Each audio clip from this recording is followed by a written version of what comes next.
The night she signed the contract, she didn't know she was selling her heart. Seraphine Vale sat in the waiting room of Reese Biotech with hands that wouldn't stop trembling. The chair beneath her was leather, expensive, cold. Everything here was cold. The white walls, the glass tables, the woman at the front desk who smiled without showing teeth. She'd worn her best dress today. Beige cotton, second-hand, pressed until the wrinkles gave up. It didn't matter. In a place like this, you could smell the difference between people who belonged and people who were desperate. She was desperate. 3 months behind on rent.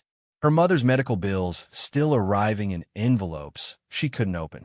A degree in literature that bought her nothing but shifts at a diner where men left phone numbers instead of tips. 23 years old and drowning in a city that didn't care if you sank. Then she'd seen the ad. Surrogate needed.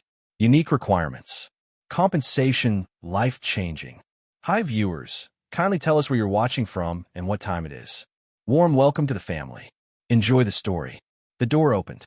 A man in a charcoal suit stepped through, and the air shifted. He was tall, maybe 35, with dark hair going silver at the temples and eyes that looked like they'd forgotten how to soften. He didn't smile. Didn't need to. Power didn't smile. It just was. If you've ever been underestimated by life itself, hit that like button. You're not alone. Miss Vale. His voice was quiet, controlled, the kind that made you lean forward to listen. I'm Calder Reese. She'd researched him. Everyone knew Reese Biotech. Genetic research. Fertility breakthroughs. A company that treated life like code you could rewrite. And Calder Reese was the man holding the pen.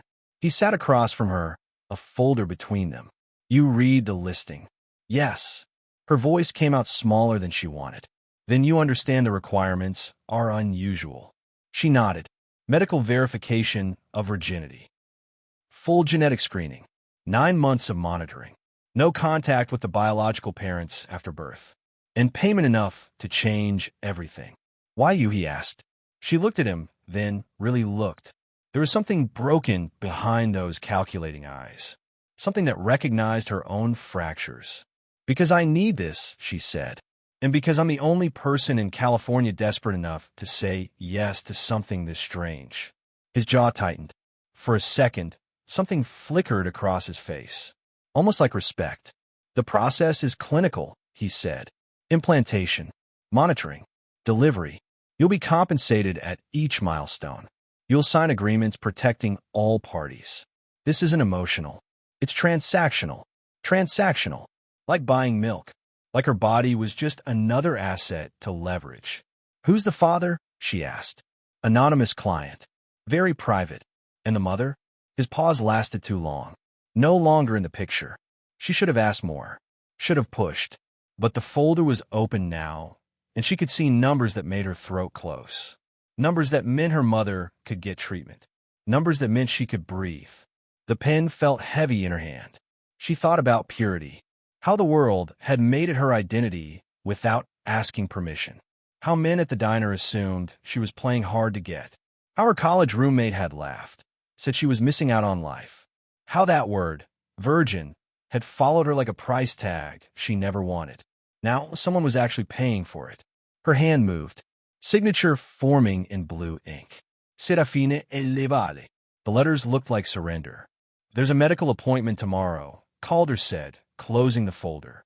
My assistant will send details. She stood to leave. Made it to the door. Miss Vale. She turned. He was watching her with an intensity that made her stomach drop. Not clinical anymore. Something else. Something that felt like recognition. You remind me of something I thought I'd lost. The words hung in the sterile air between them. She didn't know what to say. Didn't know why his voice had dropped to almost a whisper. Didn't know why she felt like she'd just signed away more than her signature. She left without responding. Outside, the California sun was too bright. The city noise too loud. She walked 3 blocks before her legs stopped working, and she sat on a bench near a dying tree and finally let herself cry. She'd sold the one thing the world had told her to protect. Not for love, not for passion, for survival. But purity, once named a virtue, was about to become her curse. Because what Seraphine didn't know, what she couldn't know, was that the man behind that contract had been watching her long before she ever walked through his door. That her name had been selected. That nothing about this was random. And in 9 months, when she held that baby in her arms, she'd understand the most terrifying truth of all. She'd never been the surrogate. She'd been chosen. Calder Reese hadn't always been made of ice. There was a time when he laughed, when he believed in things like fate and forever, when he'd wake up next to someone who made the world feel less like a competition and more like a home. Her name was Isla. They'd met at Stanford. She was studying medicine. He was drowning in biochemistry and business classes his father insisted would make him worthy of the family name. She had this way of tilting her head when she listened, like your words actually mattered. Like you mattered. He proposed on a cliff overlooking Big Sur. She said yes before he finished the question. 3 months later, she was gone. Brain aneurysm. No warning. One moment she was laughing at something on her phone. The next she was on the floor, and he was screaming for help that came too late. 27 years old. Brilliant. Kind. Dead. If you've ever lost someone who took half your soul with them, comment still I rise. You're not alone in this. The funeral was a blur. His father's hand on his shoulder, heavy with expectations. Son, grief is a luxury men like us can't afford. As if love could be budgeted. As if heartbreak had a return on investment. So Calder did what broken men with money do. He built something. Reese Biotech wasn't just a company. It was a monument to control.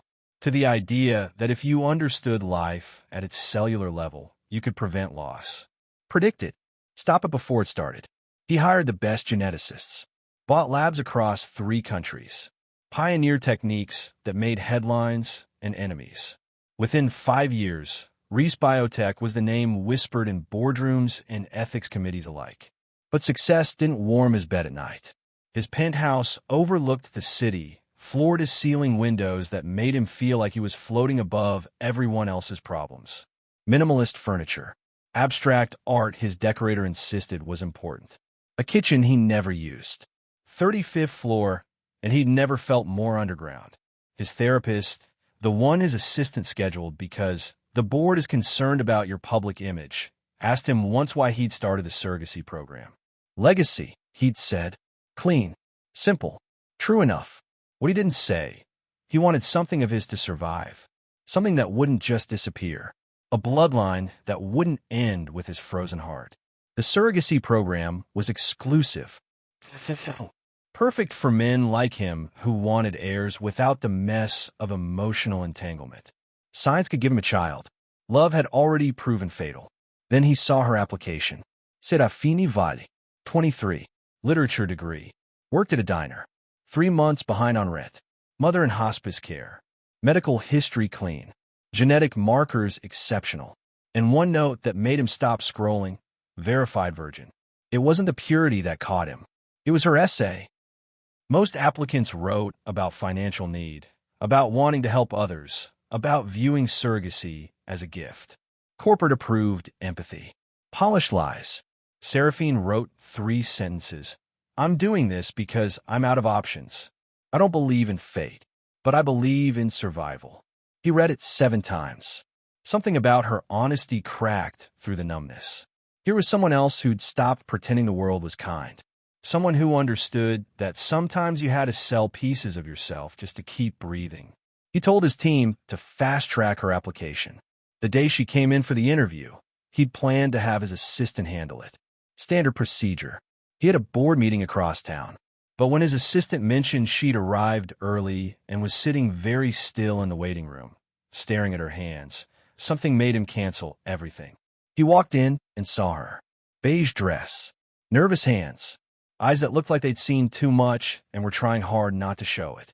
She didn't belong in his sterile world of glass and steel. She looked like something soft that had wandered into a knife factory. And when she looked up at him, really looked, he felt something he'd buried with Isla stir in his chest. Dangerous. The interview was professional. Clinical. He asked the required questions. She gave careful answers.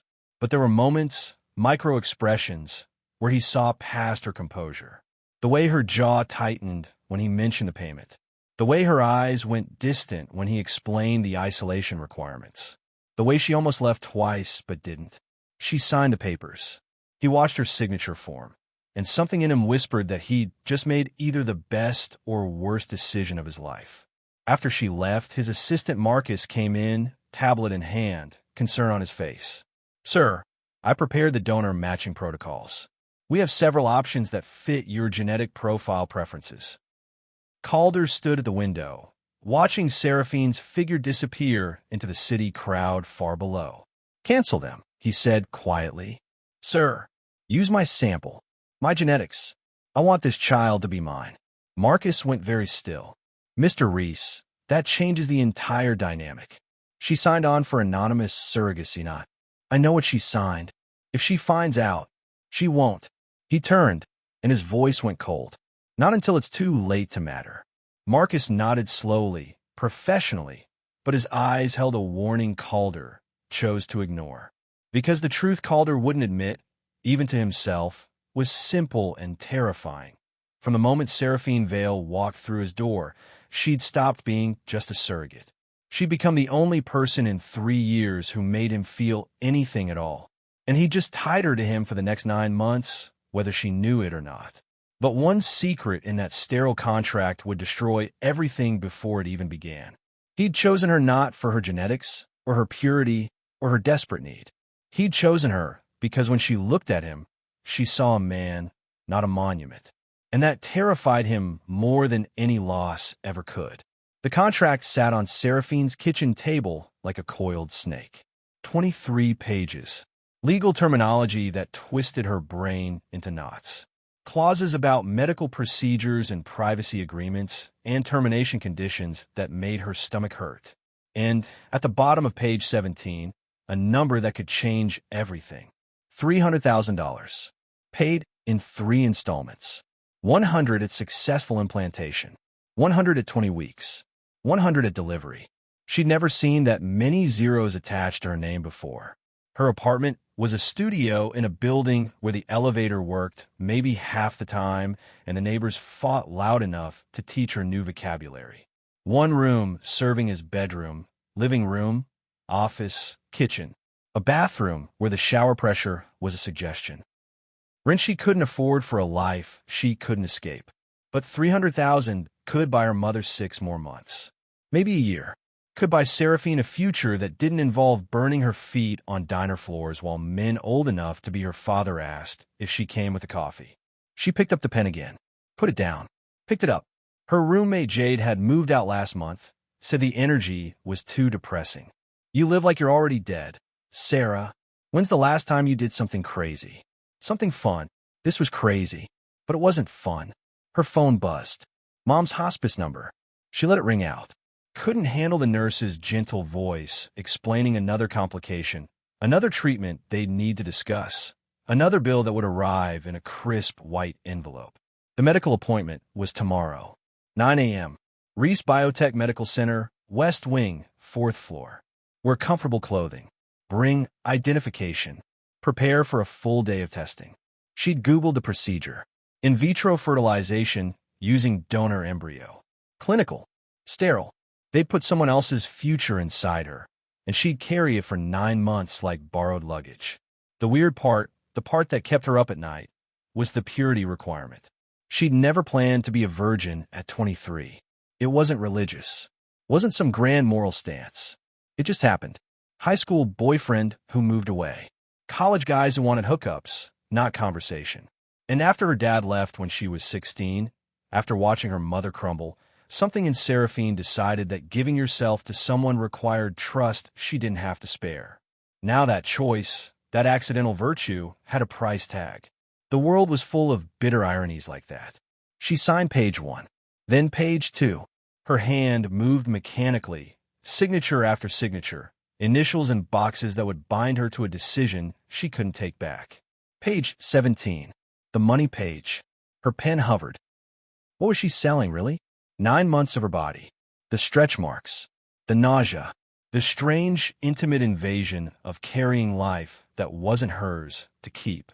And afterward, what? She'd hand over a baby and walk away like it never happened? Could you do that? Could you grow something inside you and not love it? She thought about her mother. How she'd worked 3 jobs after Dad left. How she'd smiled through exhaustion and made birthday cakes from scratch when they couldn't afford bakery prices. How she'd told Seraphine that strength wasn't about never falling down. It was about what you did on your knees. Seraphine was on her knees now. She signed page 17. The rest came easier, robotic, line after line, until she reached the final page.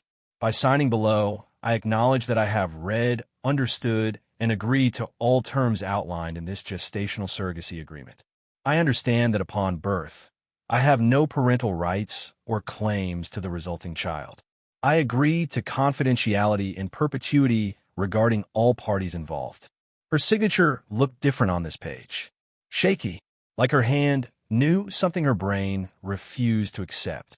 She stacked the papers neatly, slid them into the prepaid envelope Reese Biotech had provided, walked 3 blocks to the mailbox on the corner, the one covered in graffiti that said, "Dream Bigger," in pink spray paint.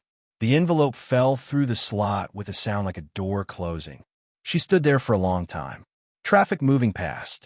City noise filling the spaces where her thoughts should be. A homeless man on the corner playing harmonica, some old blues tune about losing and learning and living anyway. She dropped $1 in his case. All she had. "You okay, miss?" he asked, harmonica pausing. "I just sold something I can't get back." He nodded like he understood. "We all do, eventually. Question is whether you bought something better." She walked home without answering because she didn't have one. That night she dreamed about babies with Calder Reese's dark eyes. Dreamed about signing her name in blood instead of ink. Dreamed about a contract that grew teeth and swallowed her whole. She woke up at 3 a.m., sweating, hands on her stomach like something was already there. Nothing was. Not yet. But in 7 days, after the testing and the procedures and the clinical insertion of someone else's genetic material, there would be a cluster of cells that would become a person. A person who would never know her name. Her phone lit up. Email from Reese Biotech. Contract received and accepted. Medical appointment confirmed. Please arrive 15 minutes early. Do not eat or drink after midnight the night before. Below that, a second email. Sender, C. Reese. Subject line, thank you. Message, your courage is noted. CR. She stared at those 3 letters. CR, Calder Reese. The man with the cold office and the colder eyes. Why was he thanking her? Why was he emailing her directly? Surrogacy was supposed to be anonymous. Transactional. She'd never even know who the father was, who the intended parents were, why they'd chosen this strange path. But something about that email felt personal. Felt like he was watching. She deleted it. Tried to sleep. Couldn't. Because purity, once named a virtue, was about to become her curse. And what Seraphine couldn't know, what the contract had hidden in careful legal language, was that the man who'd thanked her for her courage had already decided she was more than a transaction. She was the answer to a question he'd stopped asking 3 years ago. And tomorrow, when they implanted his child inside her body, the lie would become biological truth. He'd made sure of it. The complications started on day 3. Seraphine woke up feeling like her insides were tearing apart. Not the mild cramping the doctors had warned about. This was different. Sharp. Wrong. Like something had broken that shouldn't have. She called the emergency line at 4 a.m., voice shaking, barely able to form words through the pain. They sent an ambulance. Reese Biotech Medical Center had a private wing most people didn't know existed. No waiting rooms. No insurance paperwork. Just quiet halls and nurses who moved like ghosts and doctors who spoke in soft, urgent tones. Seraphine barely remembered the gurney ride. The fluorescent lights streaking past. Someone's hand holding hers, warm, while her body felt like ice and fire fighting for territory. Possible ectopic pregnancy, someone said. No, implantation is correct, but there's inflammation. Get Dr. Reese. It's 4:30 in the morning. I said, get him. She floated in and out. Pain medication made the world soft and distant. She heard voices but couldn't attach them to faces. Felt hands examining her but couldn't process whether she should be afraid. Then a different voice. Quiet. Controlled. The one from the interview. Seraphine, can you hear me? She opened her eyes. Calder Reese stood beside her bed in jeans and a wrinkled button-down, like he'd dressed in 30 seconds. His hair was messy, face unshaven, eyes sharp with something that looked almost like fear. "Hurts," she whispered. "I know. We're fixing it. The baby is fine. You're fine. Just inflammation from the procedure. Your body's adjusting." But he didn't move. Just stood there, hand hovering near hers like he wanted to touch her, but couldn't figure out if he was allowed. A nurse appeared with more medication. The world went soft again. When Seraphine woke next, pale morning light filtered through blinds she didn't recognize. Private room. Flowers on the windowsill, white lilies. A chair pulled close to the bed, and in that chair, Calder Reese, asleep, still in yesterday's clothes. She watched him breathe.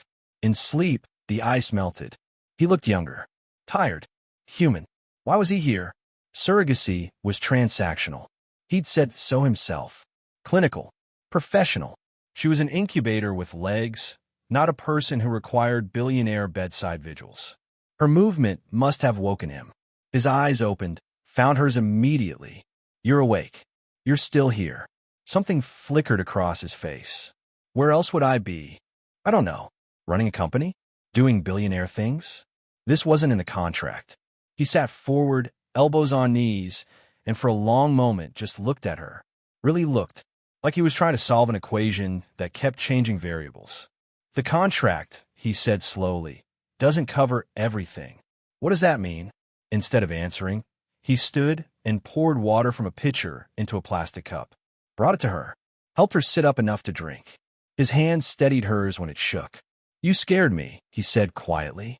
The admission hung between them, strange and too honest. "I'm fine now." "You're not.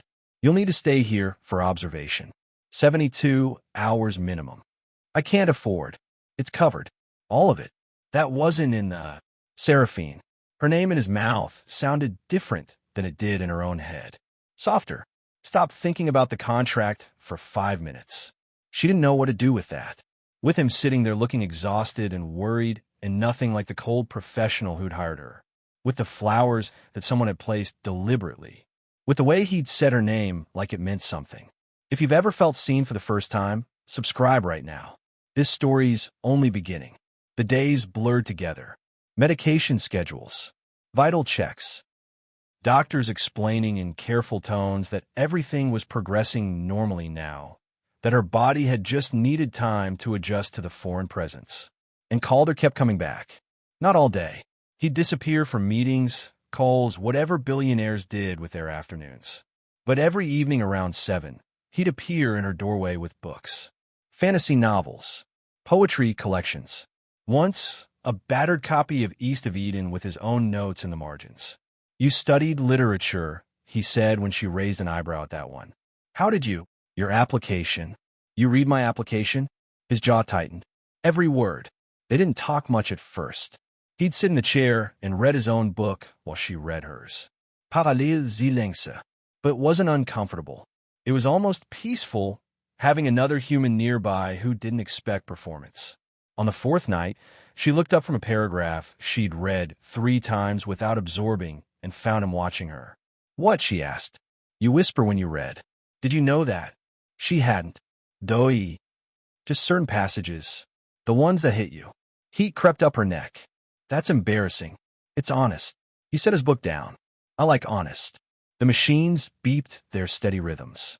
Somewhere down the hall, a patient called for a nurse. Normal hospital sounds.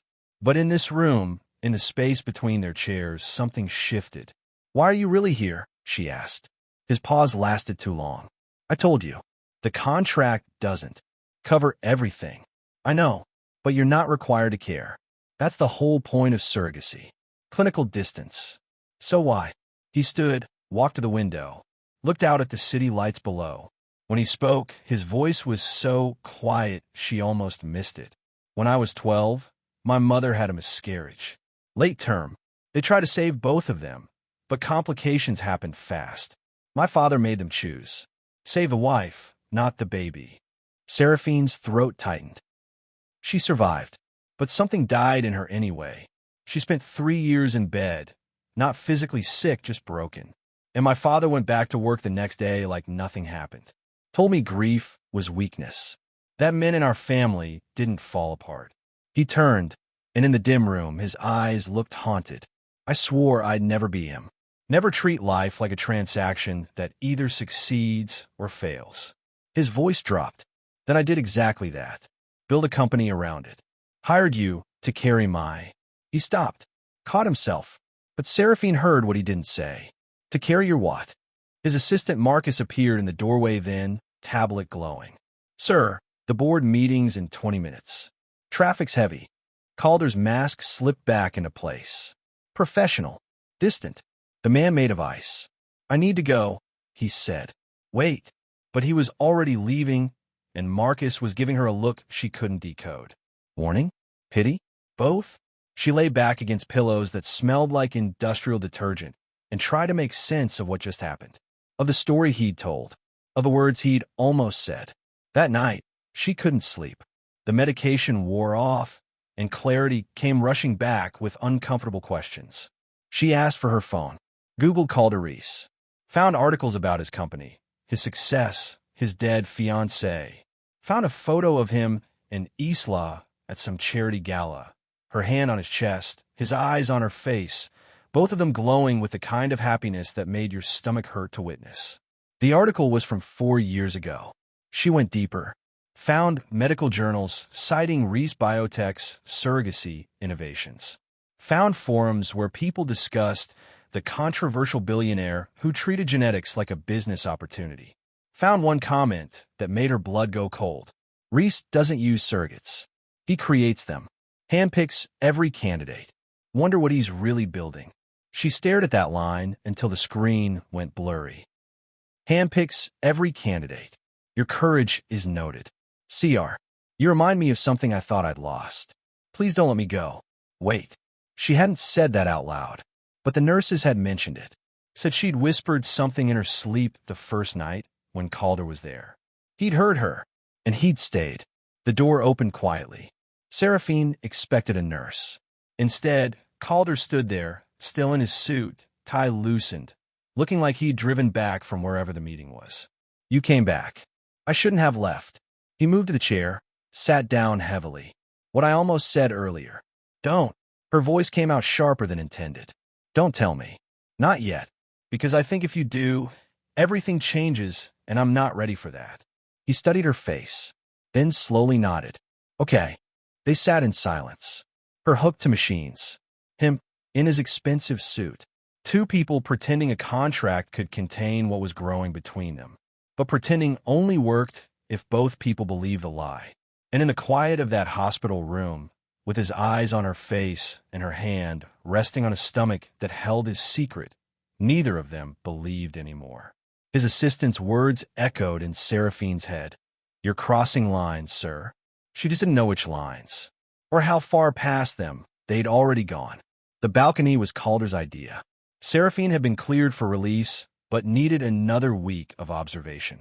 House arrest at Reese Biotech, they joked. Except it wasn't a joke, and it wasn't a house. It was the penthouse suite on the medical center's executive floor, where visiting dignitaries and wealthy patients paid obscene amounts for privacy and room service. She shouldn't have been there. The contract specified recovery at home with check-ins. But Calder had overruled everyone, said she needed monitoring, said he'd cover the costs, said things that made Marcus give him looks that screamed professional concern. The suite was bigger than her entire apartment. King bed with sheets that probably cost more than her monthly rent. Bathroom with a tub built for two.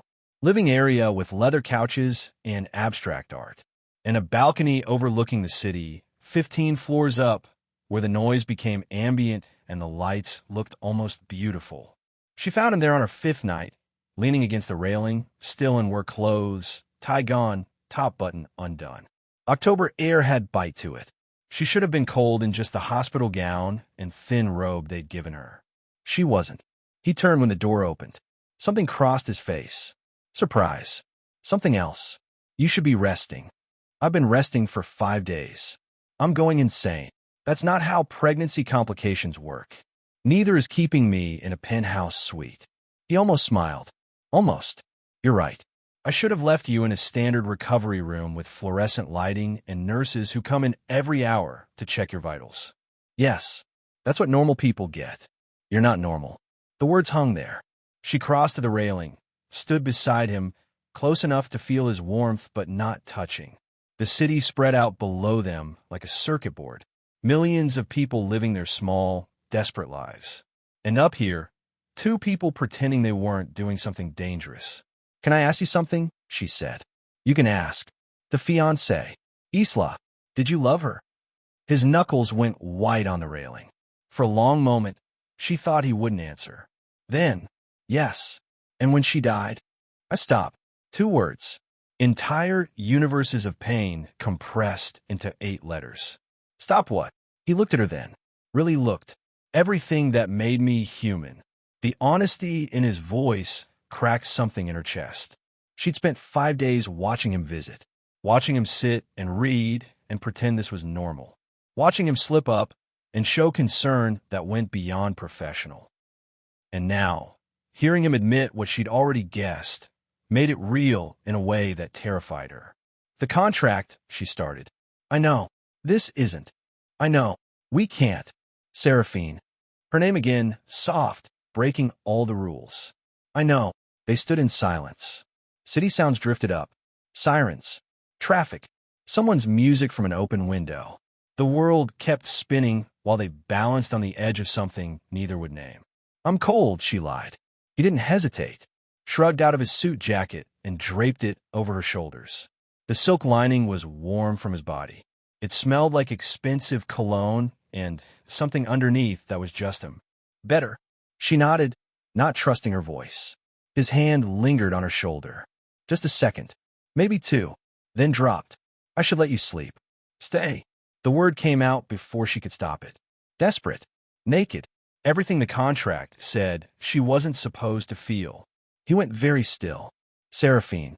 I don't mean, she pulled his jacket tighter. I just mean stay out here. For a while.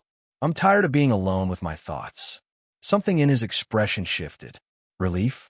Disappointment? Both? He nodded. They moved to the balcony chairs, padded things designed for comfort. Sat in the dark with just the city lights and the October stars and the sound of each other breathing. Tell me something true, she said. Like what? Anything. Something you've never told anyone. His paw stretched. Then I'm terrified. Of what? That this works? That it doesn't. That 9 months from now, I'll have a child and still be empty. Or that I won't be, and that's somehow worse. She understood. God, she understood. I'm terrified too. Of me. Of this. Of carrying something I'm supposed to pretend doesn't matter.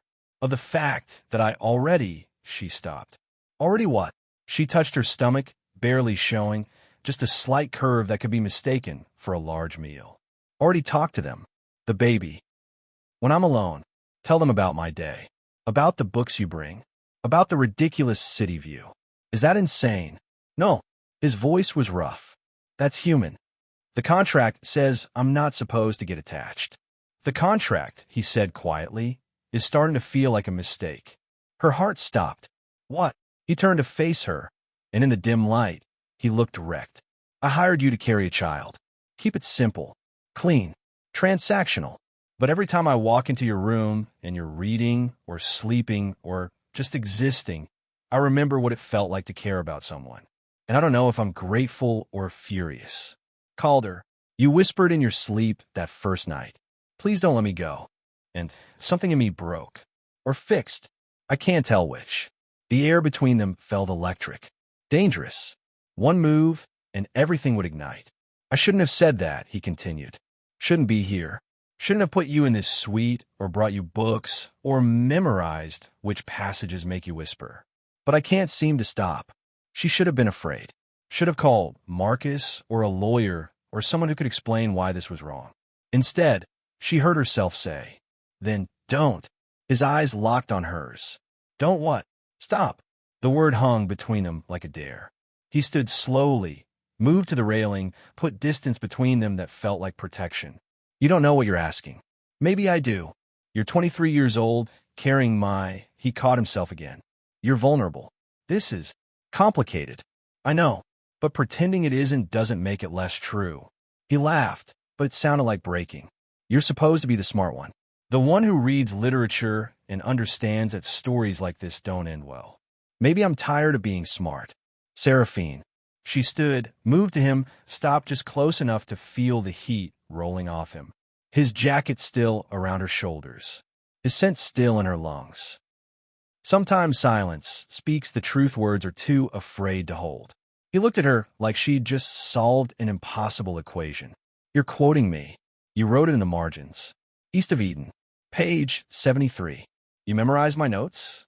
I memorized everything about you. The admission cost her. She saw him absorb it. Saw the war behind his eyes. Professional distance versus the human need to connect. The contract versus whatever this was becoming. His hand lifted, hesitated, then touched her face so gently she barely felt it. This is a terrible idea, he whispered. I know. You deserve better than someone broken. Maybe broken is all I can handle right now. His thumb traced her cheekbone. She leaned into it without meaning to. Two people on a balcony, 15 floors up, pretending gravity didn't exist. I can't promise you anything, he said. I'm not asking you to. The contract. Stop talking about the contract. He smiled then. Actually smiled. Small, sad, real. You're dangerous. So are you. They stood like that. His hand on her face. Her eyes on his. The city breathing below them. And for the first time since Isla died, since her father left, since the world taught them both that love was just another transaction that failed, they let themselves imagine otherwise. He didn't kiss her. Didn't cross that line. Just held her face like she was something precious and rare and worth the risk. Then his phone buzzed. Marcus's name on the screen. The moment shattered. He stepped back. Professional mask sliding into place. I need to take this. I know. He walked inside, and she heard him answer. What is it? She stayed on the balcony, wearing his jacket, touching her face where his hand had been, and tried to remember how to breathe. Inside, through the glass, she watched him pace. Watched his expression change from annoyed to shocked to something that looked like panic. He ended the call, stood very still, then turned and looked at her through the glass with eyes that held secrets she wasn't ready for. When he came back out, his voice was careful, controlled. The billionaire CEO, not the broken man from 5 minutes ago. There's something I need to tell you. About the baby. About the arrangement. Her stomach dropped. What? But one secret in that hospital would destroy everything they'd built. And she could see in his eyes that the moment of truth had arrived, whether either of them was ready or not. The father, he said slowly. The anonymous donor. It's not what you think. What do you mean? He looked at her, and she saw genuine fear in his expression for the first time. It's me, Seraphine. The baby you're carrying is mine. The baby you're carrying is mine. 5 words that rewrote everything. Seraphine stood on that balcony, his jacket still around her shoulders, his confession hanging in the October air like smoke. She couldn't stop breathing. Say something, Calder whispered. But words had abandoned her.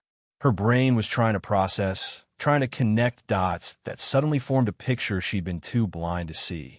The personal emails, the bedside vigils, the way he looked at her like she mattered beyond a transaction. You lied. Her voice came out flat. Dead. I didn't lie. I just didn't. Tell me? That's the same thing. She stepped back, away from him, away from the warmth that suddenly felt like manipulation. The contract said anonymous donor. You made me sign papers that said I'd never know who the father was. I know what the contract said. Then why? The question came out broken. Why hire me to carry your child and pretend it was someone else's? He ran a hand through his hair, and for once, the billionaire mask cracked completely. Because I needed distance. Because after Isla died, I couldn't handle the idea of building something with someone again. I wanted a child without the risk of what? Caring. Yes. The word was raw, honest.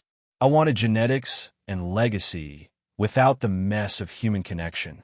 You were supposed to be the perfect candidate. Young, healthy, desperate enough to not ask questions. Each word landed like a slap. So you picked me because I was easy to control. No, I picked you because he stopped. Started again. When I read your application, when I saw you sitting in that waiting room, looking terrified and brave at the same time, something shifted. You weren't supposed to matter, but you did. From the very first moment. She laughed, but it sounded like crying. That doesn't make this better. That makes it worse. You knew I'd get attached. You knew carrying a baby for 9 months would change me. And you let me sign anyway. I am sorry. Sorry. She pulled his jacket off, threw it at him. You don't get to be sorry.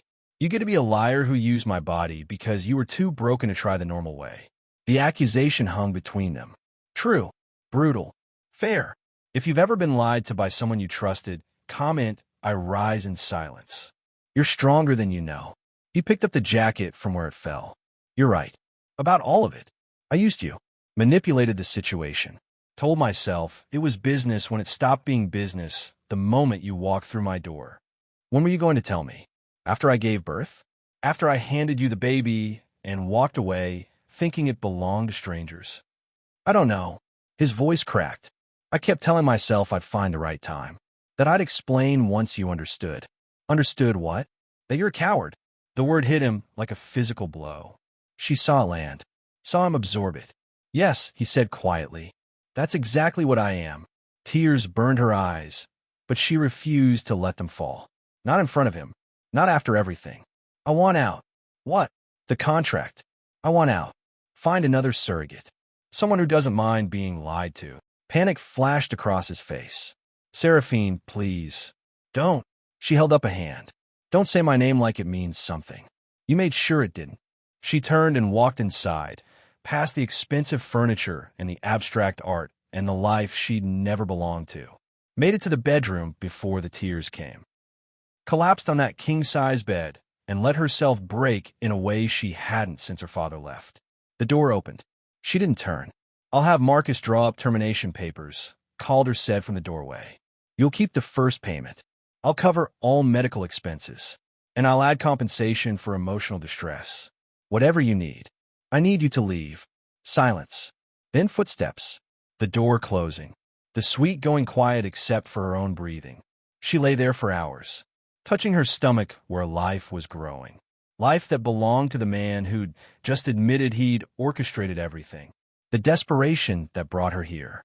The contract that bound her. The feeling she'd been stupid enough to develop. Her phone buzzed. Text from an unknown number. He's been standing outside your door for 3 hours. Won't leave. Thought you should know. Marcus. She didn't respond. Another buzz. For what it's worth, I've never seen him care about anything the way he cares about you. Doesn't make the lying okay.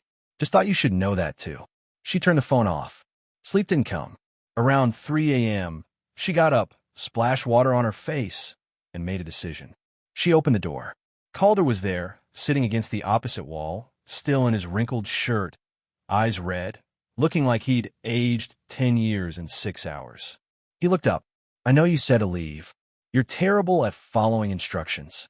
It's a character flaw. She slid down the wall opposite him. They sat in that hallway, 15 feet apart, two people who'd crossed lines they couldn't uncross. Tell me why, she said. The real reason. Not the broken billionaire story. The truth. He was quiet for a long time. Then, because when Isla died, part of me believed I deserved it. That I'd been too happy, too confident that good things could last. So when I decided I want a child, I made sure to build walls first. Anonymous donor. Sterile arrangement. No room for attachment. But then you showed up wearing that beige dress and looking at me like I was just a man, not a monument or a paycheck or a tragedy. And something in me that had been dead for 3 years woke up. And I got scared. So you lied. So elite. Because if you didn't know the baby was mine, you couldn't reject me. Couldn't look at me one day and decide I wasn't worth the risk. The contract protected me from being hurt again. The honesty in his voice was almost worse than the deception. You know what the saddest part is? Seraphine said, I probably would have said yes anyway. If you just asked. If you'd been honest from the start. But you didn't think I was worth the vulnerability. He looked at her with eyes that held oceans of regret. You're worth everything. That's the problem. You're worth things I don't know how to give. Then we're both broken. Maybe. They sat in silence. The hallway was empty, sterile. Nothing like the balcony where he'd touched her face and made her believe in impossible things. I'm not terminating the contract, she said finally. His head snapped up. What? I signed a commitment. To carry this baby for 9 months. To get it the best chance at life. That doesn't change just because you're a liar. Seraphine. But I am changing the terms. What terms? She looked at him straight on. No more visits. No more books. No more pretending this is anything other than what it is. A business arrangement. You want a distance? You got it. I'll carry your child, and when it's done, I'll hand it over and walk away. Just like the contract said. Pain flashed across his face. Good. She wanted him to hurt the way she hurt. If that's what you want. It's not about what I want. It's about what's real. And the reality is you hire me to do a job. So let me do it. She stood. He stood. They faced each other in that empty hallway, and she could see him wanting to argue, wanting to fight, wanting to close the distance. He didn't. Okay, he said quietly. Professional distance. No more crossing lines. Good. She turned to go back inside. For what it's worth, his voice stopped her. Meeting you is the first real thing that's happened to me since she died. Even if I ruined it. She didn't turn around. Didn't let him see her face. That doesn't fix anything. I know. She closed the door between them and leaned against it, listening to his footsteps walk away. But while their hearts whispered, the truth in her blood screamed. Because the baby growing inside her wasn't just his genetics. It was half her body, her nutrients, her life force keeping it alive. And professional distance wouldn't change the fact that for 9 months, they were bound together in a way that contracts couldn't define. She touched her stomach and whispered to the life inside. Your father's a coward and a liar. But I promise you won't pay for his mistakes. Outside her door, she heard something, a sound like someone trying not to break. But she didn't open the door. Some lines, once crossed, left scars too deep to heal with apologies. And what Calder Reese didn't know was that Seraphine Vale had learned long ago that survival meant building walls of your own. It just came too late to matter. 3 months passed in careful silence. Seraphine moved back to her apartment after the medical center cleared her. The suite felt too much like a cage dressed up as luxury. Too many memories of balconies and confessions and moments that turn out to be lies. She kept her appointments. Every Tuesday and Friday, like clockwork. Reese Biotech Medical Center, West Wing, different doctor now. Professional. Efficient. No personal questions. Just measurements and ultrasounds and clinical observations about fetal development. The baby was healthy. Growing perfectly. Boy or girl, she didn't want to know. Easier to maintain distance when you didn't have pronouns attached to the life inside you. Calder honored her terms. No visits, no emails, no books showing up at her door, just silence and the monthly payments that appeared in her account exactly on schedule. $100,000 at 20 weeks. Right on time. Money that paid her mother's hospice bills and bought Seraphine breathing room she hadn't had in years. But money didn't fill the hollow space where something else had started growing before she'd torn it out. Her body changed in ways the medical pamphlets had warned about. Curves appearing where straight lines used to be. Skin stretching. Energy disappearing. She'd wake up exhausted, spend lunch breaks at the diner and napping in her car, go home and collapse. Jay called once. Girl, you look pregnant. Please tell me you got knocked up by someone rich. Something like that. Well, details. It's complicated. It's always complicated. That's how you know it's good. But it wasn't good. It was a transaction that had pretended to be something else before revealing its true nature. And Seraphine was done pretending. 23 weeks. Her stomach was undeniable now. Customers at the diner would smile, ask about the father, make assumptions about young love and happy families. She'd smile back and say nothing. Let them believe whatever story made them comfortable. The truth was too strange for casual conversation. 25 weeks. She started talking to the baby again. Couldn't help it. Late at night, when the apartment was quiet and the city noise faded to white static, she'd put her hand on her stomach and whisper about books she'd read and dreams she'd abandoned and the complicated math of loving something you were supposed to give away. Your father's brilliant, she'd say. And broken, and probably thinking about you right now, even though he's too proud to admit it. The baby would kick, and she'd smile despite everything. 27 weeks. The ultrasound tech got quiet during a routine scan. Called in the doctor. Whispered something about genetic markers and tests they'd need to run. Is something wrong? Seraphine's heart hammered. No, everything's perfect. Actually, the genetic profile is remarkable. This baby's going to be exceptional. What does that mean? The doctor looked uncomfortable. The DNA markers indicate enhanced cognitive development, robust immune system, traits that are typically only seen when both parents have superior genetic. She stopped. Seraphine went cold. Both parents? I shouldn't have said that. The surrogacy arrangement is anonymous. I don't have access to donor information. But the damage was done. Both parents. Superior genetics. Seraphine pulled out her phone after the appointment, Googled herself, found her college records, her honor society memberships, the scholarship she'd won for genetic research potential that she'd turned down because her father left and money got tight. She'd never thought about her own genetics, just assumed she was average, normal. But apparently, someone had looked deeper.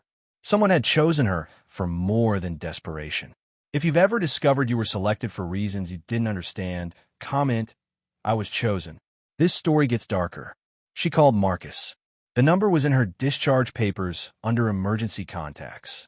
Miss Vale, is everything all right? I need to speak with Calder. Pause. Mr. Reese requested no direct contact per your arrangement. I know what I requested.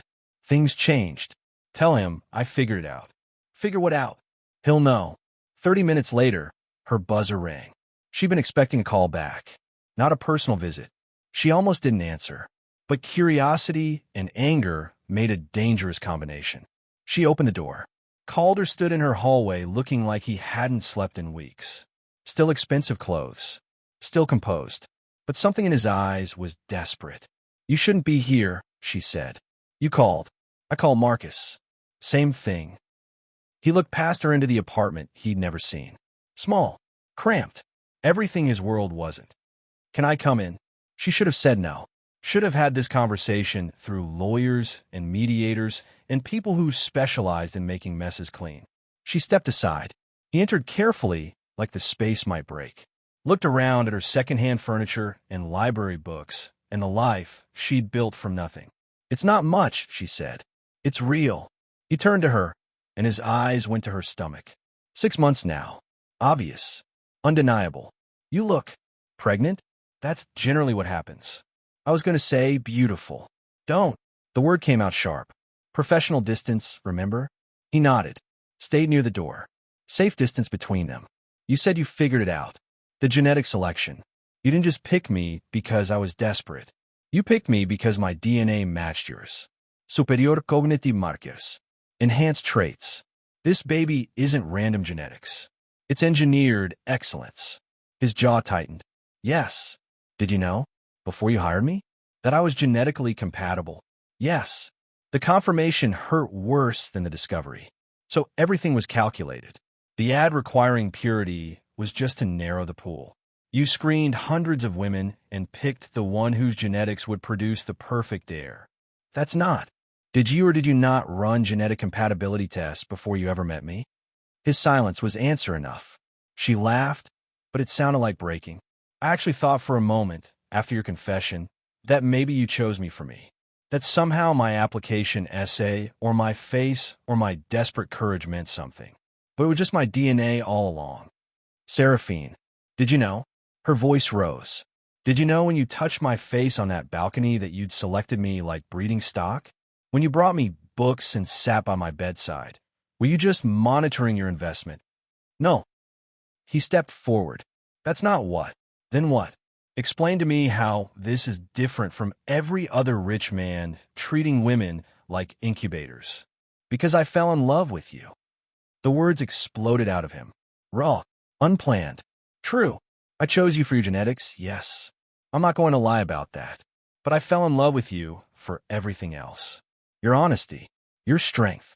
The way you read poetry and talked to a baby you're supposed to give away and look at me like I'm capable of being more than broken. The apartment went silent except for their breathing. You don't get to say that, she whispered. I know. You don't get to make this about love when it started as eugenics. I know. You don't get to. Her voice cracked. You don't get to make me feel things when I'm trying so hard not to. He closed the distance between them. Stop just out of reach. Then tell me to leave. Tell me you don't feel anything, and I'll walk out that door and never come back. She looked at him, at the man who'd lied and manipulated and chosen her for all the wrong reasons. The man who'd also sat by her bedside and brought her books and looked at her like she was worth saving. I hate you, she said. I know. I hate that you lied. I hate that you chose me like a science experiment. I hate that she stopped. Still what? The baby kicked. Hard, like it was weighing in on the conversation. She took his hand and placed it on her stomach. His eyes went wide. That's your child, she said quietly. Not an investment, not a genetic achievement. A person who's going to need more than superior DNA to survive in this world. The baby kicked again right against his palm. Something in his face broke open. Wonder, terror, love. I don't know how to do this, he whispered. Neither do I. I'll mess it up. I'll be too controlling or too distant or too broken to get it right. Probably, but I want to try. Not because of genetics or legacy or any of the reasons I started this. Because you were right. That night on the balcony, when you said broken might be all you could handle. I think maybe broken people are the only ones who can really see each other. She should have pulled away. Should have maintained the distance she'd worked so hard to build. Should have remembered that he'd lied about everything from the beginning. Instead, she let herself imagine a different story. One where mistakes could be forgiven. Where two broken people could build something that didn't require perfection. I'm still angry, she said. You should be. And I'm not promising anything. I'm not asking you to. But I'm keeping the baby. His hand went still on her stomach. What? I'm keeping the baby. Not as a surrogate. As a mother. If you want to be involved, we'll figure it out. But I'm not giving this child away just because that was the original plan.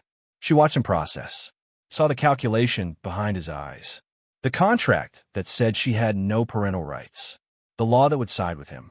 The power he held. Then she saw him choose. Okay. You're the mother.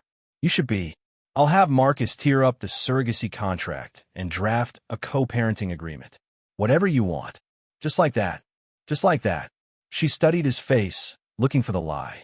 Found only truth. Messy, complicated, imperfect truth. You're going to make a terrible father, she said. Probably. He smiled. Small. Sad. Real. But I'm going to try anyway. The baby kicked again, and they both laughed, and for the first time in 3 months, the silence between them felt like possibility instead of punishment. She thought leaving would end the pain. But fate wasn't done with her yet. Because in 2 weeks, everything they'd started building would be tested in a way neither of them saw coming. The contractions started at 37 weeks. Too early. Not by much, but enough to make the doctors nervous. Enough to send Seraphine to the hospital in an ambulance at 2 a.m. with pain that felt like her body was tearing itself apart. She called Calder. Didn't mean to.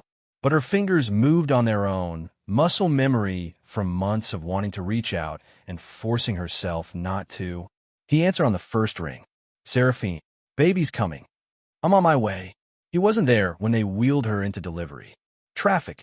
Distance. The universe's cruel timing. She labored alone, surrounded by nurses who spoke in calm tones that didn't match the chaos she felt. You're doing great, sweetie. Almost there. Just breathe through it. But breathing hurt. Everything hurt. And the person she wanted there was somewhere in the city, racing toward her while she went through the most terrifying thing she'd ever experienced. 3 hours in, her mother's hospice called.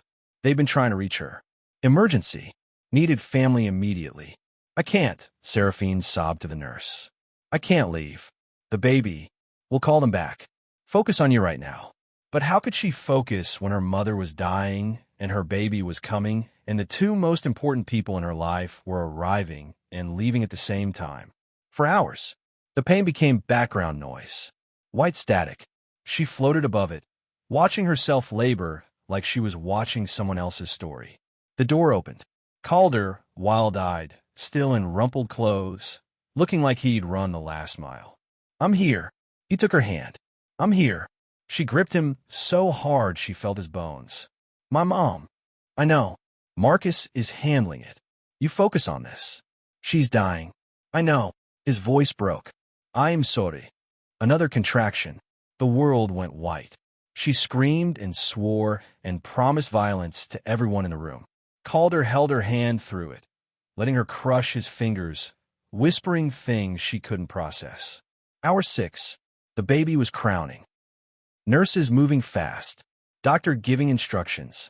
Calder's face pale but present, not looking away, not abandoning her. One more push. She didn't think she had it in her. Didn't think her body could take more. But somewhere deep where survival lived, she found something. Pushed. Pain beyond words. Then crying. Small. Insistent. Alive. It's a girl, someone said. The world stopped spinning. Time collapsed into a single moment. They placed her on Seraphine's chest, this tiny thing covered in vernix and blood and perfect. Hi, Seraphine whispered. Hi, baby girl. The baby opened her eyes. Dark like Calder's. Wide like her own. Looking at her mother like she already knew everything that mattered. She's perfect, Calder said, voice wrecked, tears on his face he didn't bother hiding. Seraphine looked up at him. What do we name her? I thought, he stopped. You should decide. No, we both should. He looked at the baby, at the life they'd made through lies and contracts and broken people trying to find something real. Ilara, he said softly. It means bright, shining one. Ilara. Seraphine tested it. Nodded. Perfect. The baby made small sounds. Finding her voice. Learning what it meant to exist outside the only world she'd known. They let Seraphine hold her for 20 minutes. Then the nurses needed to run tests, clean her up, make sure everything was working right. Standard procedure. Calder stayed, held Seraphine's hand while they stitched and cleaned and brought her water she couldn't taste.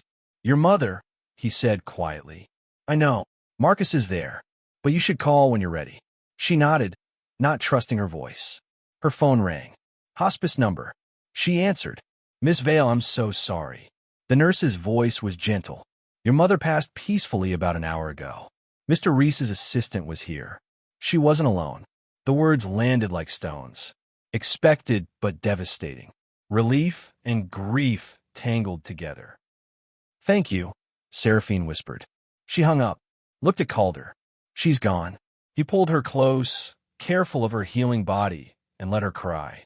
Big, gasping sobs that came from somewhere deeper than lungs. I'm sorry, he kept saying. I'm so sorry. But sorry didn't bring people back. Didn't change the fact that in the same moment she'd gained a daughter, she'd lost her mother. That life gave and took with the same indifferent hand. The nurse brought Ilara back, wrapped in a hospital blanket, sleeping peacefully. Placed her in Seraphine's arms. She's a fighter, the nurse said. Came early but healthy. Strong lungs. Seraphine looked down at her daughter. At the face that was half her, half Calder, entirely her own person. Your grandmother would have loved you, she whispered. She was a fighter too. Calder sat beside them, careful, present, looking at his daughter like he was afraid she might disappear if he blinked. Can I hold her? Seraphine passed Ilara over. Watched this broken billionaire become a father in real time. The way his whole body softened. The way his breath caught. The way he looked at this tiny thing like she'd just rewritten every equation he thought he understood. I'm your dad, and I'm probably going to mess this up a lot. But I promise I'll try. The baby made a small sound. Not quite crying. Not quite content. Just existing and announcing it. They sat like that. New parents in a hospital room under fluorescent lights. Outside, the city was waking up. Morning shift at the diner starting. Traffic building. Millions of people living their small, desperate lives. And in this room, two broken people holding a perfect thing they'd made from lies and contracts and something that had somehow become real. What do we do now? Seraphine asked. I don't know. He looked at her. But we figure out together. No more lies. No more lies. No more manipulation. Just us. And her. And whatever mess we make along the way. She nodded. Too tired to process everything. Too overwhelmed to plan. But for the first time since she'd signed that contract, she felt something like peace. If you've ever experienced endings and beginnings in the same breath, subscribe right now. This story's not over yet. The hospital kept them for 2 days. Standard monitoring, making sure Alara could regulate temperature, that Seraphine could handle basic care, that neither of them showed signs of complications. Calder never left. Slept in the chair beside her bed. Changed diapers with shaking hands. Paced the floor at 3 a.m. when Alara cried, and neither of them knew why. Marcus brought supplies. Clothes, toiletries, things Seraphine hadn't thought to pack. And paperwork. Always paperwork. Surrogacy contract void, he explained. New birth certificate listing both of you as parents. Co-parenting agreement drafted. Just needs signatures. What does it say? Seraphine asked. Marcus looked uncomfortable. Joint custody. Shared decision-making. Mr. Reese has suggested you and Alara move into one of his properties. Separate residence from his penthouse. Full financial support. No strings attached. She looked at Calder. You're trying to buy me again. I'm trying to help. There's a difference. Is there? Yes. He sat on the edge of her bed. Because this time you can say no, and I'll respect it. This time it's a choice, not a transaction. She thought about her studio apartment. About raising a baby in a space where the elevator didn't work and the neighbors fought and the walls were so thin you could hear everything. Thought about her pride versus her daughter's needs.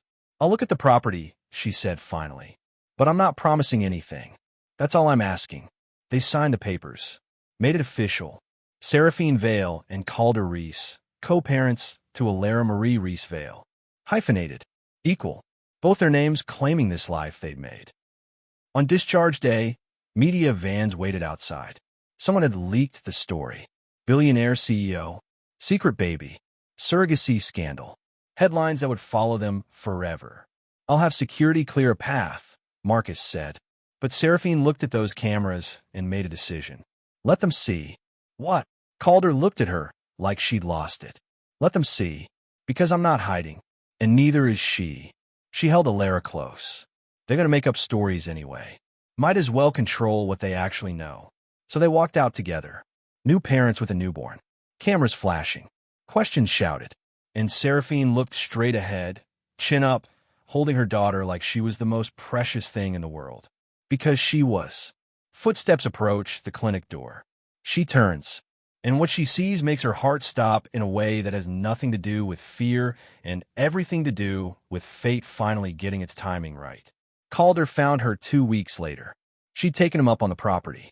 Not because she'd forgiven him completely, but because pride was a luxury she couldn't afford when her daughter needed stability.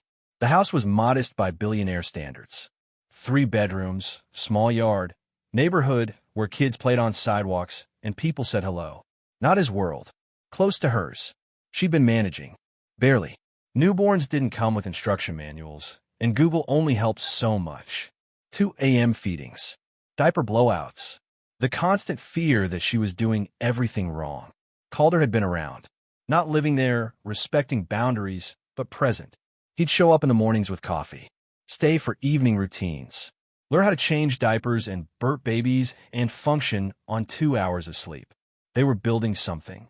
Not romance. Not yet. Maybe not ever. But partnership. 2 broken people learning how to be parents together. Then the article dropped. Billionaire's eugenics baby. The dark side of genetic selection. Some journalist had dug deep.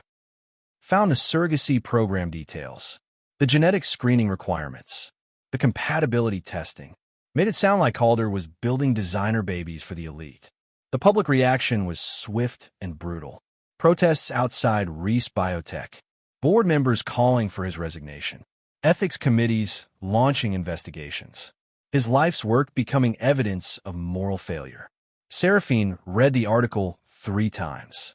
Sat in her living room while Alara slept and tried to process how private pain had become public spectacle. Her phone rang. Unknown number. Miss Vale, this is Catherine Chun from the New York Times.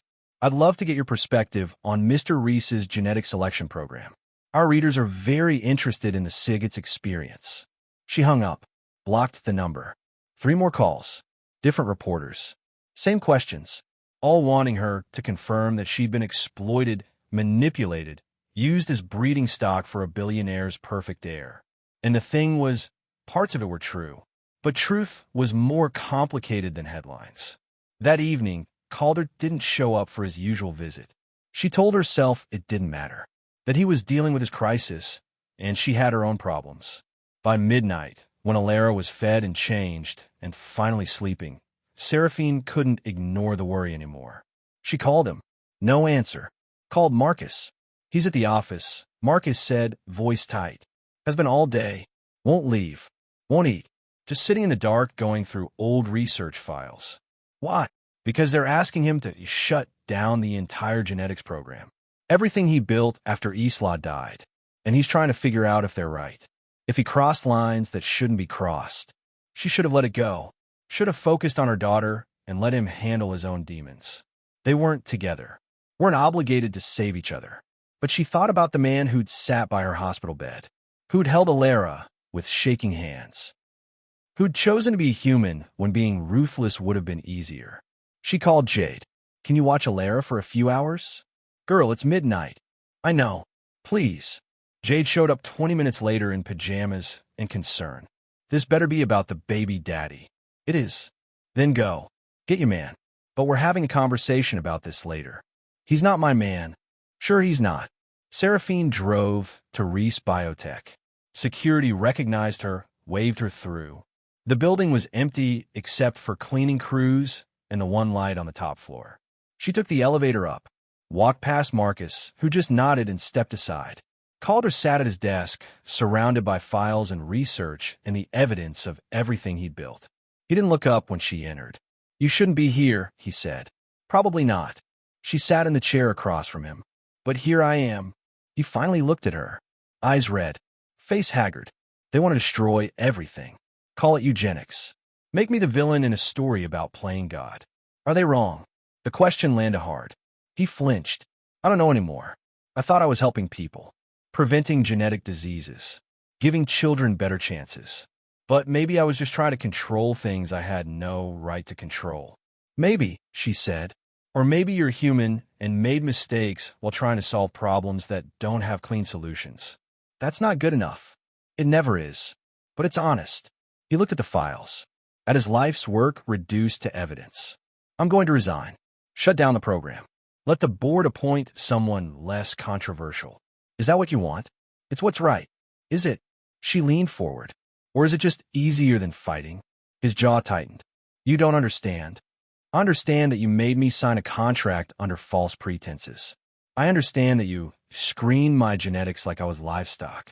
I understand that your methods were questionable and your ethics were messy. But I also understand that Alara exists because of your research. And she's perfect. And hundreds of other children exist because you figured out things other people couldn't. That doesn't justify. I'm not justifying anything. I'm saying the world isn't black and white. You did harm and you did good. Sometimes at the same time. That doesn't make you a monster. It makes you complicated. He stood, paced to the window. City lights stretched out below, indifferent to human drama. I don't know how to fix this, he said quietly. Then don't. Let it be broken. Be honest about the mistakes. Change what needs changing. But don't throw away everything good because you're afraid of being judged. You're telling me not to quit? I'm telling you that running away doesn't fix anything. Trust me. I've tried. He turned, looked at her like he was seeing something new. When did you get so wise? Around the time I had to grow a human and figure out how to keep her alive on no sleep. He almost smiled. Almost. They want a statement, an apology, admission of wrongdoing. Then give them one. A real one. Not corporate damage control. Actually explain what you were trying to do and where you went wrong. And if they don't forgive me, then they don't. But at least you'll be honest. He was quiet for a long time. Then, you didn't carry my child. You carried my redemption. The words from months ago, repeated now, hit different. Toa. Harder. No, she said firmly. I carried our daughter. Your redemption is something you have to carry yourself. The honesty in her voice broke something in him. He crossed her, knelt in front of her chair, looked up at her with eyes that held every mistake and hope and desperate attempt at being better. I don't deserve you. You're right. You don't. But I don't deserve you either. We're both messy and broken and figuring it out. That's the deal. What deal? The one where two people stop trying to be perfect and just try to be real. He reached up, touched her face the way he had on that balcony. Gentle, uncertain, asking permission. "I'm in love with you," he said. "I know I don't have a right. I know I messed up every chance I had. But I need you to know, not because I expect anything, just because it's true." Her heart did something complicated. Fear and hope and anger and affection all tangled together. "I don't know if I love you back," she said honestly, "but I want to find out. When I'm ready, when you've earned it." "How do I do that?" "By being the man I saw at 4 a.m. changing diapers. By being honest even when it's hard. By choosing us over pride." "I can do that." "Then prove it." He stood, helped her up, and together they looked out at the city that had watched them break and rebuild. "I'm going to draft that statement," he said. "Real apology. Honest explanation. Whatever consequences come. Good. And I'm going to spend the rest of my life trying to be worth the second chance you're giving me. Don't make promises you can't keep." "Then I promise to try. That's all I've got." She nodded. It was enough. For now. They left the office together. Marcus handed Calder a folder on their way out. Draft resignation. Just in case. Calder took it. Didn't open it. "I don't think I'll need this."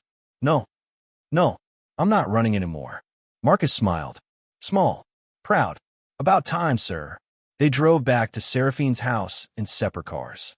Found Jade asleep on the couch, Elara in her bassinet, perfectly content. "Your baby's magic," Jade whispered on her way out. "Didn't cry once." "Or your magic." "That too." When Jade left, Seraphine and Calder stood in the living room, awkward and hopeful, two people who'd been through war and were learning peace. "I should go," he said. "You should stay."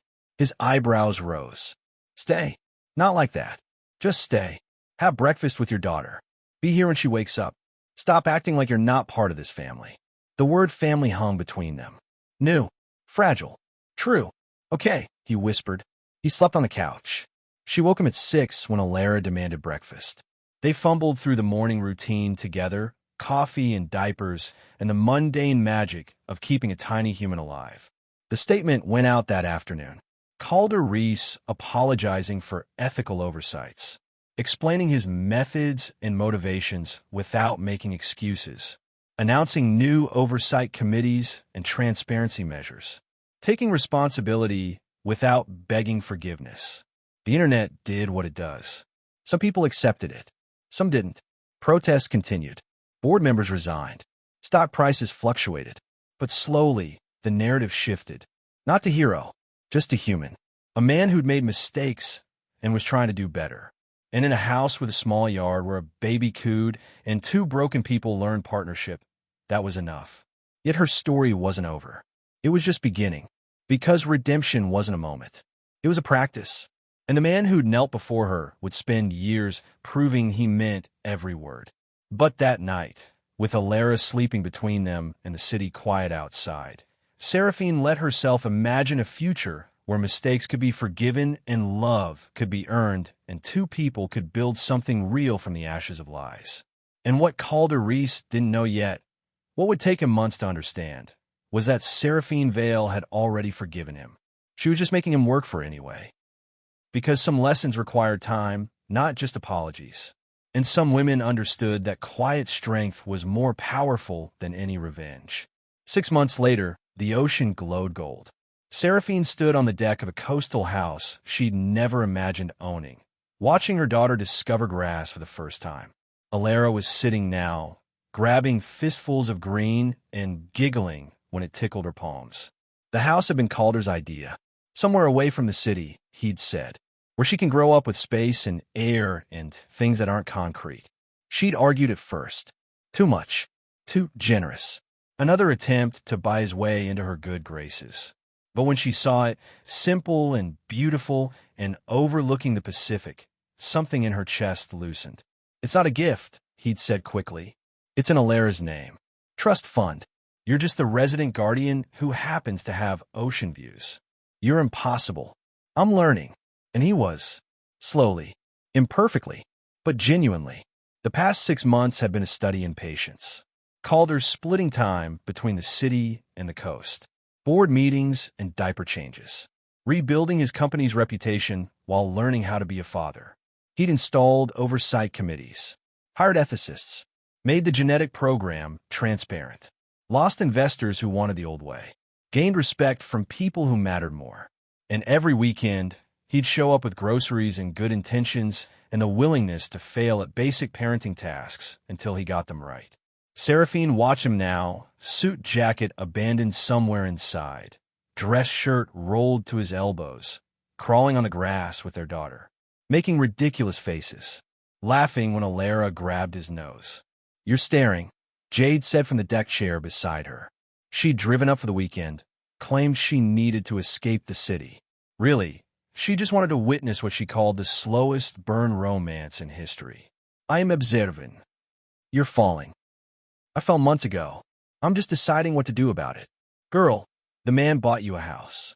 He bought his daughter a house, with ocean views that you happen to enjoy while raising said daughter." Semantics. Seraphine smiled despite herself. "It's complicated. It's really not. You love him. He loves you. You have a baby. That's literally the formula. The formula leaves out the lying and manipulation and genetic screening. So, nobody's perfect. He owned his mistakes, changed his behavior, shows up consistently. That's more than most men manage." She wasn't wrong.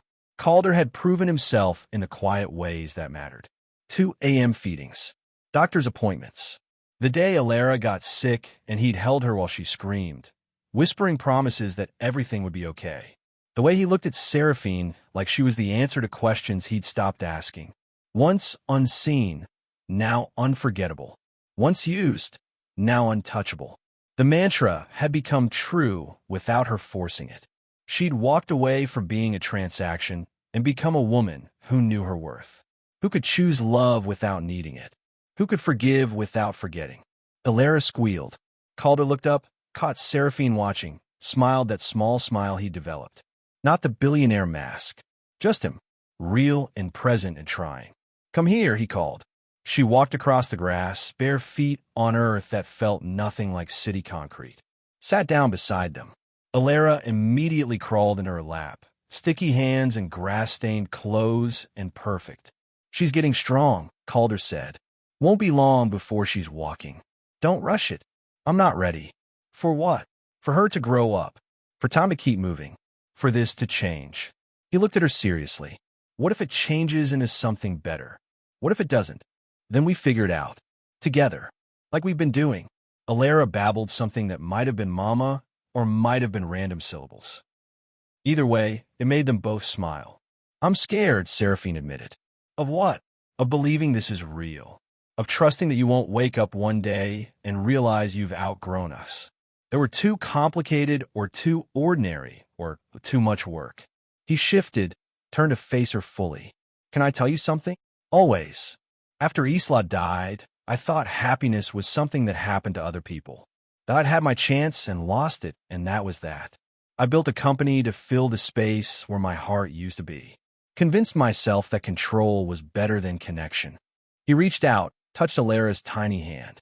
She grabbed his finger immediately. "Then you walked into my office wearing that beige dress and looking at me like I was just a man. And something woke up that I thought was dead. I fought it, lied about it, built walls around it. But it kept growing anyway." His eyes found Seraphine's. "You and Alara aren't complicated or ordinary or work. You're what finally made me human again. And I'm never outgrowing that. Not in this lifetime." Tears burned her eyes. "That's a big promise." "I know, but I'm done making small ones." Alara chose that moment to pull on his shirt, demanding attention. He picked her up, lifted her high, brought her down for a kiss that made her giggle. "What do you think, Alara? Should we convince your mom to give me a real chance?" The baby babbled something emphatic. She said yes. She said nothing. She said yes in baby language. "I'm bilingual now." Seraphine laughed. Actually laughed. The sound surprised her. When was the last time joy had come so easily? The sun was setting, painting the ocean in impossible colors. Gold and pink and orange like something out of a dream. "Okay," she said quietly. Calder looked at her. "Okay, what?" "Okay, I'll give you a real chance. Not because you've earned it, though you have. And not because I'm scared to be alone, because I'm not, but because I want to. Because when I imagine the future, you're in it. And that's enough. He went very still, Alara in his arms, Ocean behind him, looking at Seraphine like she'd just handed him something priceless. You won't regret it, he said. I might. Sometimes. But I'll tell you, and we'll work through it. Deal. They sat there as the sun dropped below the horizon. Alara fell asleep between them, exhausted from her grass discoveries. The air cooled. Stars started appearing. We should go inside, Seraphine said without moving. We should. Neither of them moved. Jade appeared in the doorway. I am ordering pizza. Any preferences? Anything, Seraphine called back. Mushrooms for me, Calder added. EW. But okay. You're lucky you're cute. Jade disappeared inside. She called me cute, Calder said. Don't let it go to your head. Too late. They carried Alara inside. Put her in the crib. They'd assembled together last month after 45 minutes of arguing about instructions. Covered her with the blanket Seraphine's mother had started knitting before she died. Finished by Jade with uneven stitches and pure love. In the kitchen, they waited for pizza. Calder tried to help. Got in the way. Eventually just leaned against the counter watching Seraphine move through space like she belonged there. What? She asked, catching him staring. Nothing. Everything. You. That's vague. I'm working on my emotional communication skills. How's that going? Terribly. But I'm trying. The doorbell rang. Pizza arrived. They ate on the deck under stars that looked nothing like city lights. Talked about everything and nothing. Made plans for Alara's first birthday. Argued about developmental milestones. Laughed about the time she'd had a blowout during a board meeting that Calder had to attend via video call. Normal. Domestic. Real. When Jade went to bed, claiming exhaustion but really giving them privacy, Seraphine and Calder stayed outside. I should probably head back soon, he said without conviction. You should probably stay. Yeah. Your room's ready. The one you've been sleeping in every weekend anyway. That's Alara's room eventually. So sleep on the couch. Or, his voice held something hopeful. She looked at him, at the man who'd lied and learned, who'd broken and rebuilt, who'd chosen to be human when being ruthless would have been easier. Or stay with me. The words hung in the ocean air. An invitation, a choice, a beginning disguised as a simple statement. You're sure? No, but I'm brave. He smiled, stood, held out his hand. She took it. They walked inside together, past the living room where pizza boxes sat on the coffee table, past Alara's room where their daughter slept peacefully, to the master bedroom that overlooked the ocean and held possibilities neither of them was ready to name, but both were willing to explore. And what happened next wasn't in any contract, wasn't calculated or manipulated or designed. It was just two people choosing each other. Messy, imperfect, real. The woman who taught a billionaire to feel. The man who taught a surrogate she was worth more than transactions. The baby who brought them together through lies and kept them together through truth. A family built from broken pieces that somehow fit. And in the morning, when Alara woke them at 6 demanding breakfast, when Calder made coffee with one hand while holding their daughter with the other, when Seraphine watched from the doorway and felt something like complete, she understood. This was the ultimate power move. Not revenge, not violence, not making him pay for his mistakes. Peace, choice, building something beautiful from something broken. Once unseen, now unforgettable. Once used, now untouchable. The mantra was true. And in a house by the ocean where lilies bloomed in the garden and waves crashed against rocks, and a baby learned to walk on grass that tickled her feet, Seraphine Vale finally understood what power really meant. It meant closing the door on everything that tried to diminish her. It meant opening her heart to everything that helped her grow. It meant teaching a man made of ice that warmth wasn't weakness. And it meant raising a daughter who would never question her worth because her mother had learned it first. The story didn't end there. Stories never really end. They just pause, breathe, continue in new chapters with new challenges. But for now, in this moment, with morning light turning the ocean gold and her daughter laughing and the man she'd chosen standing beside her, it was enough. More than enough. Everything. If you believe power is peace, not revenge, comment, I rise in silence and join this movement. Because we're not just watching stories, we're writing our own. Hit that subscribe button and turn on notifications so you don't miss the next incredible love story coming to this channel. Share your thoughts in the comments and inspire others who need to hear this message. Your story matters. Your voice matters. And together, we rise.